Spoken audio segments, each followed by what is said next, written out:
Hello folks, Deadman here to talk about Doom 1 on the only platform it should ever be played on, the PC. Thanks to id Software and a little thing called shareware, the world now knows how successful a demo can be, and gamers know the name Doom. To this day, Doom sharewares are still being passed around.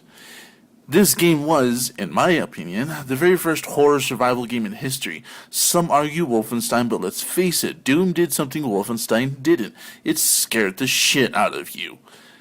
This game was made to do that, from the ambient lighting in every single stage to the gore, to the sound. All the sound. But let's start at the beginning. The cover of the game is two space marines fighting off a horde of green lightning firing demons. Foreboding? Fuck yes. Then there's the very titles of the chapters themselves. Knee Deep in the Dead, The Shores of Hell, Inferno, and Thy Flesh Consumed, all written in a dripping blood text style. Holy shit. You play a nameless space marine stuck on a moon of Mars, fighting your way through hordes of zombies, imps, pink demons, hell princes, cyber demons, and oh, so many more baddies. Now, that's only a small part of the atmosphere created. The sound is by far the most spine-tingling ever. Every snort, grunt, scream, gunshot, and deep note from the music resonated beautifully in both speakers and headphones alike. Playing this game at 3 in the morning, alone, in the dark, was one of the stupidest and awesomest things ever. Controls hindered and empowered you. And though modern gamers are used to controllers with every functional button doing something wonderful, this game used a 102 key keyboard, mind you, and utilized only 6 keys. Up, down, left, right, shift, and control. No jump, no vertical aim, none of that fancy shit. That's it. That's what we worked with, and that's what worked.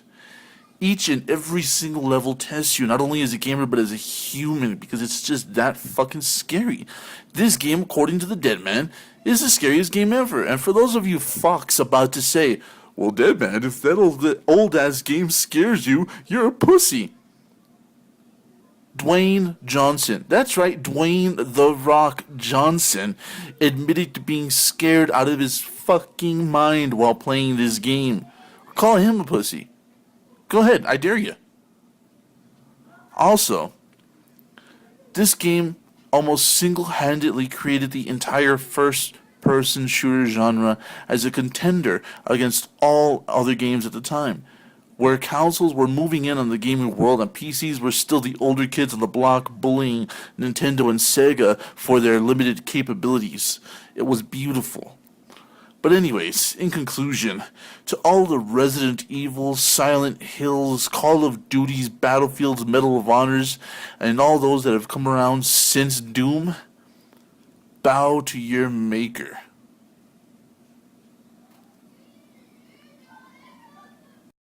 Doom 2. Now, truly, what can I say about this game that hasn't already been said? Well, I'll pretty much try anyway.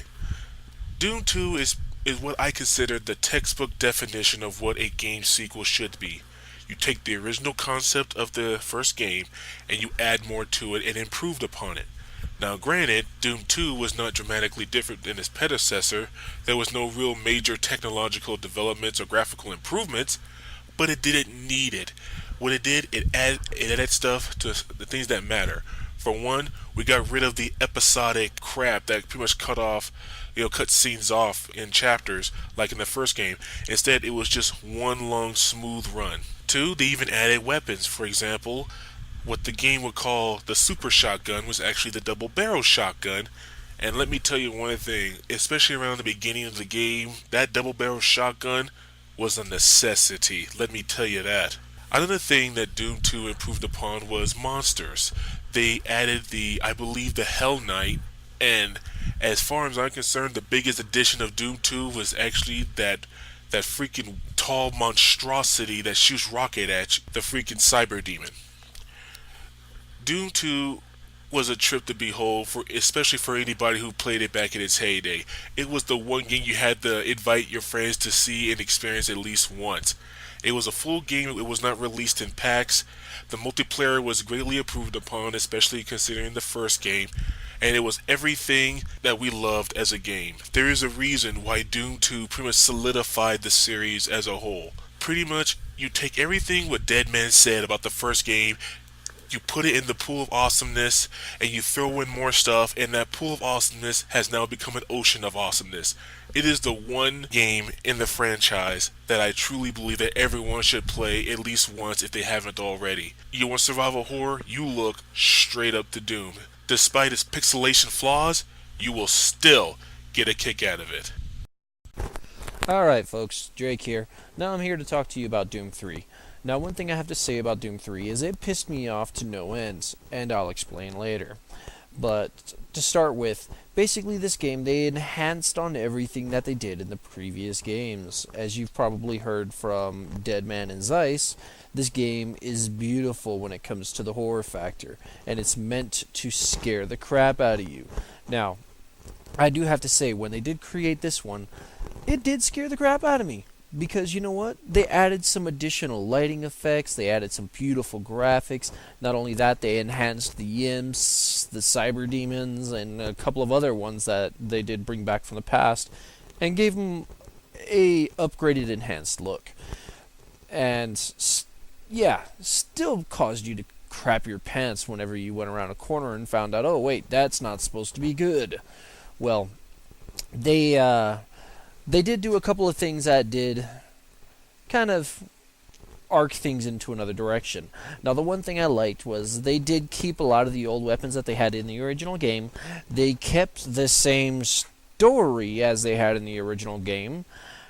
Hey, this guy's going to conjure demons and he's gonna kill us. Wait a minute, this guy realized that the demons were too powerful and they caused him to be something totally different. Now you've got a whole living what the fuck heading your way. And guess who's got to go back in and help you? Oh, sheesh. Yeah, same old story, but you know what? This is the problem. You can't get tired of it. It's got the Doom name, it's got the freakiness, and it's got the fun. But one thing that pissed me off to no end about this game was I'm not sure if you guys know that it actually came for PC and Xbox. Yes, just those two. I don't want to say consoles because PC's not a console, but I'll just call them genres. Well, they did two totally separate things for both of them. First, I'd like to talk about the PC version. The PC version gave you long corridors. It gave you more creepiness. The lighting effects were more beautiful. The graphics was beautiful. They gave you more of a storyline to the game itself because you would find more data packs to pick up, or audio files, or whatever you want to call those damn things. And it gave you more of an in-depth look. PDAs, there we go. It gave you more of an in-depth look of what's going on and what's happening. But otherwise, for the Xbox version, they did keep the PDAs in it, but they didn't have as much as they would in the PC. Not only that, but a lot of you probably didn't realize if you never played the PC version, but they actually cut quite a bit of the levels out for the Xbox version. But since they had to do that, guess what?